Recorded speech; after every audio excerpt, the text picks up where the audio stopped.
عبدالحفیظ مجید کو دعوت دوں گا کہ وہ میک پر تشریف لائیں اور اپنا معافی ضمیر بیان کریں۔ عبدالحفیظ مجید کا السلام علیکم ورحمۃ اللہ وبرکاتہ۔ نحمده ونصلي على رسوله الكريم، اما بعد فاعوذ باللہ من الشیطان الرجیم، بسم اللہ الرحمن الرحیم۔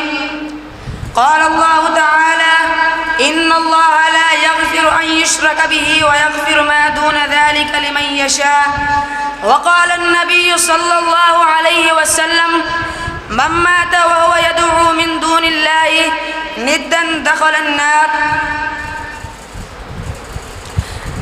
میرے محترم اساتذہ کرام اور میرے ہم مکتب ساتھیوں، آج میں آپ کے سامنے جس عنوان پر گفتگو کرنا چاہتا ہوں وہ ہے شرک کے متعلق۔ اللہ تبارک و تعالیٰ سے دعا ہے کہ وہ باری تعالیٰ مجھے حق سچ بیان کرنے اور پھر اس پر عمل کرنے کی توفیق عطا فرمائے، آمین۔ سامعین اکرام، اللہ تعالیٰ نے قرآن مجید میں ارشاد فرمایا ان اللہ لا یغفر ان یشرک به ویغفر ما دون ذلک لمن یشاء۔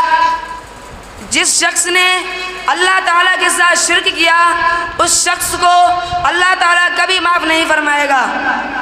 دوسرے مقام پر حضرت لقمان علیہ السلام نے اپنے بیٹے کو نصیحت کرتے ہوئے ارشاد فرمایا یا بنی لا تشرک باللہ ان الشرک لظلم عظیم، کہ اے میرے پیارے بیٹے اللہ تعالیٰ کے ساتھ کسی کو شریک مت کرنا کیونکہ شرک بہت بڑا ظلم ہے۔